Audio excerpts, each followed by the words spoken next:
उन पहलुओं को कैसे देख रहे हैं भक्ति कविता के, जिन पे हाशिए के विमर्शकारों ने सवाल खड़े किए हैं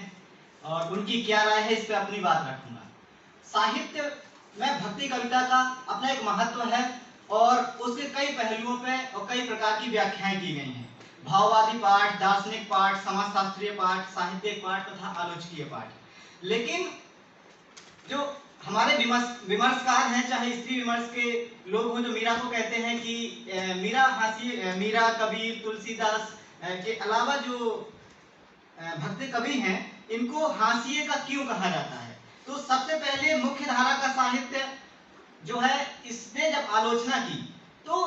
कुछ जो सगुण भक्ति कविता के कवि थे या जो इतिहासकार थे, उन्होंने उन्हें ज्यादा स्थान दिया, बजाय उन कवियों के जो निर्गुण भक्ति धारा के कवि थे या जो उन जातियों से आते थे जिनकी जाति ब्राह्मण या तथाकथित द्विज जातियों से नहीं थी। तो मेरा सवाल यह है कि जो महान घोषित हो चुकी परंपराएं थी, महान घोषित हो चुके कवि थे, इन पर जो प्रश्न चिन्ह खड़ा करने का काम किया वो इन विमर्शकार, आलोचकों या इतिहासकारों ने किया। और जैसे कमलेश्वर का एक कथन मैंने यहाँ उद्धृत किया है कि वो कहते हैं कि जो हाशिए के विमर्शकार हैं वो सबरी के समन्वय मूल्य को समझें, यानी कि जब वो निर्मम आलोचना करते हैं, वो सवाल खड़े करते हैं कि हमें साहित्य में वो स्थान क्यों नहीं दिया गया, चाहे शुक्ल जी द्वारा कबीर के संदर्भ में दिए गए 3 पेज हों या तमाम जो निर्गुण पंथ के जो कवि थे उनको मात्र उनके नाम के आगे उनकी जाति लिख के और उन्होंने किस पंथ की स्थापना की इसको कहकर ही छोड़ दिया गया हो। तो साथियों, जो आज शोध हो रहे हैं इसमें तुलसीदास की विश्व दृष्टि या सूर्य के काव्य पे तमाम बातें होती हैं, लेकिन जब मेरा शोध विषय है भक्ति कविता और पश्चिमी आलोचक, तो मैंने अपने शोध पत्र को तैयार करते हुए इस बात का विशेष ध्यान रखा कि 3 प्रकार के आलोचक हैं हिंदी की दुनिया में। एक हिंदी साहित्य के आलोचक या इतिहासकार जिसे हम मुख्य धारा का कहते हैं, दूसरे हैं हिंदी साहित्य के विमर्शवादी आलोचक और तीसरे हैं साहित्य के पश्चिमी अध्येता। अब इन्होंने कुछ मुख्य बिंदुओं पर प्रश्न चिन्ह खड़ा किया है। क्योंकि समय का अभाव है तो मैं धीरे धीरे इसको कम समय में, कि तीसरी जो आलोचना दृष्टि है यानी कि पश्चिमी आलोचना, पश्चिमी आलोचकों की दृष्टि, उसमें एक मैक्स वेबर ने शब्द दिया था करिश्मे का संस्थानीकरण। तो कैसे हमारे यहाँ जब कोई ऐसे समुदाय से या ऐसे क्षेत्र से कोई व्यक्ति पैदा हो जाता है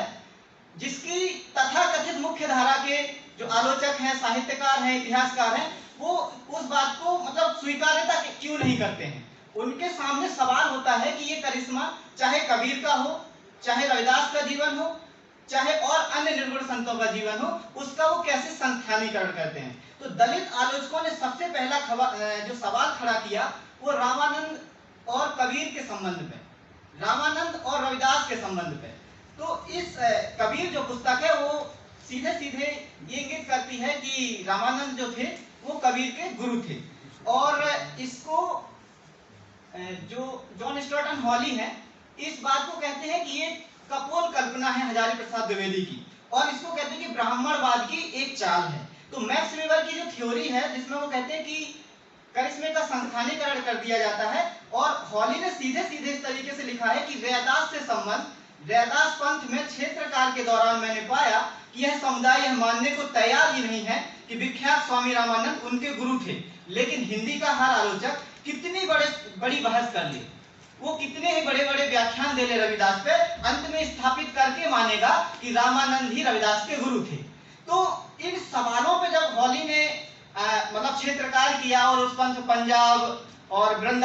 यहाँ बनारस में जो रविदास पंथ के मंदिर हैं वहां पर उन्होंने ये क्षेत्रकाल के दौरान पाया कि कोई भी रविदास पंथी इस बात को स्वीकार नहीं कर रहा है। लेकिन हिंदी की दुनिया में जब वैकल्पिक प्रश्न आएगा तो हमें रामानंद पे ही लगाना पड़ेगा। तो ये विमर्श का और पश्चिमी आलोचकों का एक अंतर। और जैसे कि हॉली लिखते हैं कि जो नरसी की लोकप्रियता थी या नामदेव की लोकप्रियता थी, कबीर की लोकप्रियता थी, तो अगर ये लोग विमर्श की दृष्टि से तो ये मुख्य धारा के साहित्यकार हैं, लेकिन मुख्य धारा के इतिहासकारों की दृष्टि में ये हाशिए के साहित्यकार हैं। तो हमें ये देखने की जरूरत है कि यदि ये समाज को, सत्ता को और समाज के स्थापित मूल्यों को चुनौती नहीं दे रहे थे तो ये हाशिए के कैसे हो सकते हैं। इसके बाद मैं एक सार्टोल बोदियोल ने एक शब्द दिया है, संत चरित्र का प्रसिद्ध विन्यास। उन्होंने कहा कि कहीं ना कहीं जब हम किसी के व्यक्तित्व पर निर्गुण संतों की बात करते हैं तो एक सीधा सीधा पैटर्न है कि ये करिश्मा हुआ था या तो तालाब के किनारे या कमल पे या किसी के आशीर्वाद से। तो तमाम चीजें जो है जो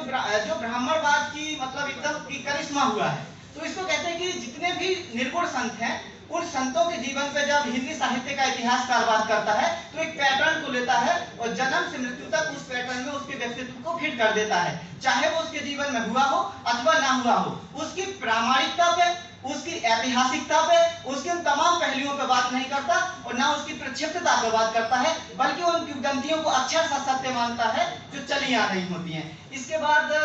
आलोचना में, पश्चिम की आलोचना में एक बहुत महत्वपूर्ण तरीके से एडवर्ड सईद ने शब्द दिया है पुष्टिकरण और प्रस्तुतिकरण का। इसको यहाँ कहना इसलिए जरूरी है कि भक्ति कविता की आलोचना में इसका बहुत ज्यादा महत्व है, क्योंकि यदि वो हम ये मान के चलते हैं कि ये समाज अवचेतन या चेतन किसी भी रूप में आज भी मनुस्मृति द्वारा संचालित है,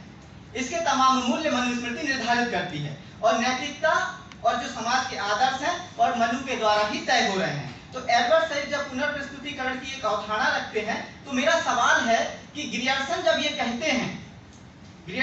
कहते हैं कि बुद्ध देव के बाद तुलसीदास इस देश के सबसे बड़े महानायक हैं, तो विमर्शवादी आलोचकों ने यहाँ पर प्रश्न खड़ा किया है और मेरा खुद का ये सवाल है कि जब बुद्ध की मानवतावादी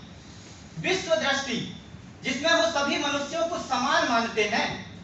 उस मानवतावादी दृष्टि से तुलसीदास ने क्या सीखा या क्या लिया, या उनके जो सवाल थे या बुद्ध की जो पीड़ा थी क्या तुलसीदास में दिखाई देती है? तो जब बुद्ध का प्रस्तुतिकरण या पुनर्प्रस्तुतिकरण तुलसीदास कहीं भी नहीं करते हैं तो जॉन अब्राहम ग्रियर्सन किस आधार पर कह देते हैं कि वो बुद्ध के बाद इस देश के महानायक हैं? साथियों, कामिल बुल्के को यहाँ लेना जरूरी है, उन्होंने रामकाव्य परंपरा पर बहुत बढ़िया शोध किया है। तो कामिल बुल्के रामायण की रचयिता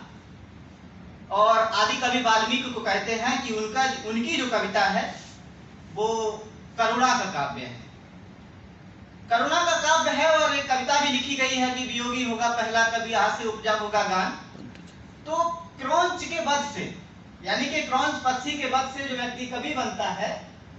उसकी कविता फूट पड़ती है और वो करुणा का कवि घोषित कर दिया जाता है। जब शंभुक का वध उसी की उस कृति में होता है जिसको महाकाव्य कहा जाता है, तो कोई करुणा उस महाकवि या आदि कवि के हृदय से क्यों नहीं फूटती है? ये सवाल विमर्शकारों का है और ये सवाल कामिल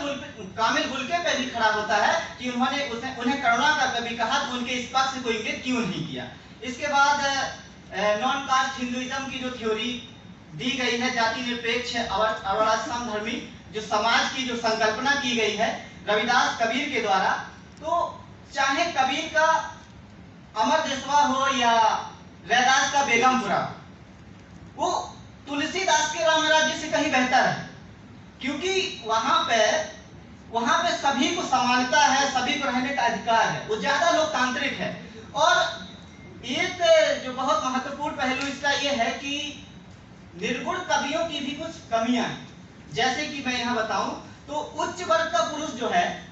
वो वर्णाश्रम व्यवस्था में कभी भी भिखारी बन सकता है, दीनहीन बन सकता है, स्त्री बन सकता है, लेकिन निम्न वर्ग का पुरुष जो है, चाहे वो निर्गुण कवि हो या जो कबीर है, रैदास हैं, तो ये लोग अगर ये बनेंगे, मतलब ये हॉली की स्थापना है, A.K. रामानुजन की स्थापना है, ये कहते हैं कि निर्गुण कवि यदि अपने आप को कभी राजा बता दे तो उसके पास ये छूट नहीं है। निर्गुण कवि अपने आप को दीनहीन भी बता दे तो वही हास्यास्पद ही कहा जाएगा। और इसके अलावा एक भक्ति कविता की महत्वपूर्ण स्त्री स्वर मीराबाई, H.F. विल्सन ने अनुवाद भी किया है और अपनी राय भी भक्ति कविताओं पे दी है। तो इन्होंने लिखा है कि मात्र एक लाइन में लिख दिया है कि मीरा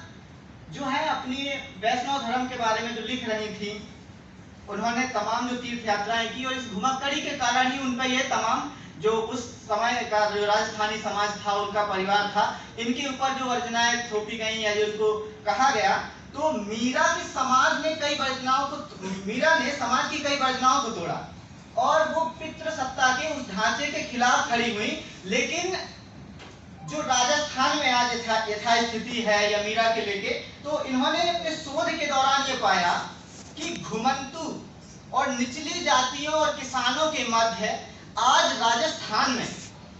जो मीरा की कविताएं प्रचलित हैं मौखिक परंपरा के रूप में, उनमें हम उनकी आक्रामक छवि ज्यादा पाते हैं बजाय उन पदों के जो संपादित किए गए हैं। तो मैं ये कह रहा हूं कि ये जो चयन है,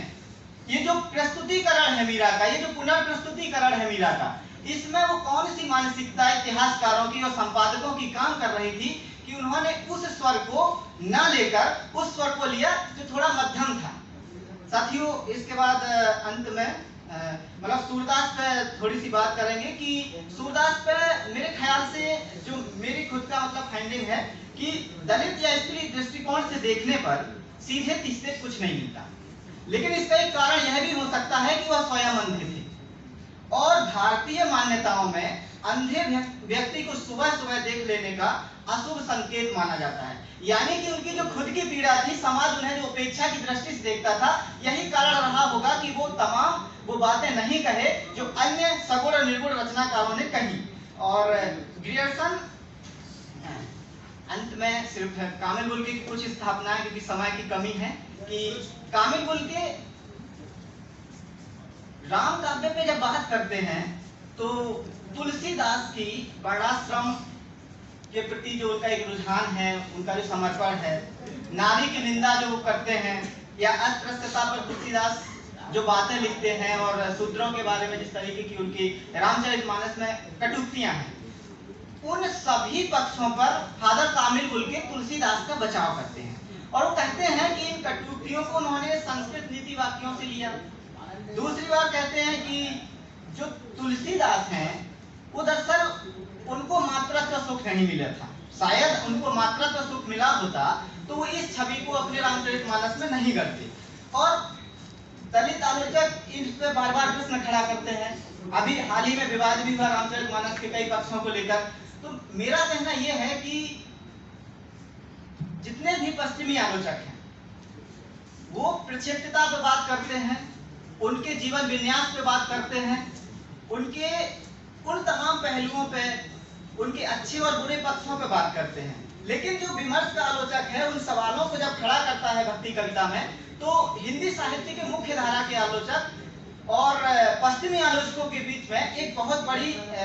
खाई सी दिखाई देती है। क्योंकि पश्चिमी आलोचक निरपेक्ष रूप से जब सोचता है तो वो उन पक्षों को स्वीकार करता है कि हाँ, तुलसीदास की ये कमी थी, कबीर की ये कमी थी, रविदास की ये कमी थी, मीरा की ये कमी थी, या मीरा के समाज की ये कमी थी। तो ये एक बहुत बड़ा अंतर हमें अध्ययन के दौरान देखने को मिलता है। बहुत बहुत धन्यवाद।